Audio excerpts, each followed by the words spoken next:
आशु भाई, आप मूलतः एक आध्यात्मिक व्यक्ति हैं। तो इस आध्यात्म का क्या अभिनय में कहीं इस्तेमाल आपको महसूस हुआ? अभिनय में जीवन में इस्तेमाल होता है और अभिनय तो जीवन का एक हिस्सा है, क्योंकि बिना अध्यात्म के आप अभिनय नहीं कर सकते। अध्यात्म है क्या? अध्यात्म का मतलब ही होता है आत्मा का विज्ञान। तो किसकी आत्मा का? सिर्फ आपकी अपनी आत्मा का नहीं, इस जगत में दिखाई देने वाली समस्त आत्माओं का। या हमारा विज्ञान, हमारा आध्यात्म क्या कहता है? परमात्मा लीला पुरुषोत्तम श्री कृष्ण ने घोषणा की, हमारे पास तो हम लोग इतने भाग्यशाली हैं भारत में रहते हुए कि हमारे पास इतने दुनिया का सर्वाधिक दर्शन, फिलॉसफी जितनी भारत ने विश्व को प्रदान की है उतनी किसी भी दुनिया के किसी देश ने प्रदान नहीं की। तो परमात्मा श्री कृष्ण क्या कह रहे हैं? बोले चर अचर जीव जग शर अक्षर नश्वर मनुष्य सुर जाति अमर। मतलब सिर्फ व्यक्तियों की बात नहीं कर रहे हैं, वो मनुष्यों की बात नहीं कर रहे हैं।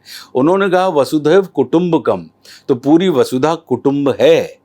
तो वसुधा में सिर्फ व्यक्ति की बात नहीं है, प्रत्येक प्राणी मात्र, और प्रत्येक प्राणी मात्र ही नहीं, चर अचर जीव, कि चाहे जो जड़ हो, पेड़ पौधों से लेकर नदियां पहाड़ तक, इन सब के साथ आपका कुटुंब का भाव होना चाहिए। इनकी लय से लय मिलाकर आपको चलना है। जब आप इनकी लय से लय मिलाकर चलेंगे तब आप प्रलय के भागी नहीं होंगे।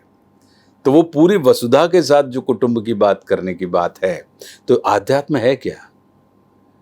आध्यात्म यही तो है कि प्रत्येक व्यक्ति के साथ आपके अंदर आप, उन्होंने कहा कि ग्लोबल विलेज का कॉन्सेप्ट भारत से आया, लेकिन धीरे से हमने इसको ग्लोबल मार्केट में कन्वर्ट कर दिया।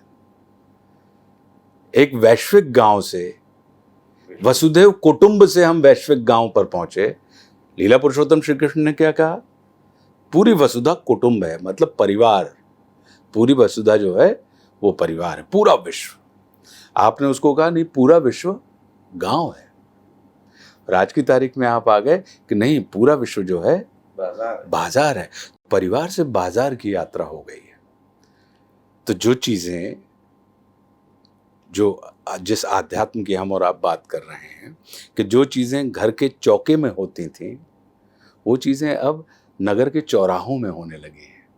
और जो चीजें चौराहों में होती थी, जो बातें, वो अब घर के चौके में होने लगी हैं, किचन में। तो इसलिए हमारा चौका भी हिला हुआ है और हमारे चौराहे भी हिले हुए हैं।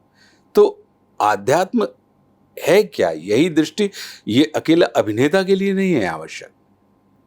ये तो प्रत्येक मनुष्य जन्म ही होता है उस दृष्टि को लेकर।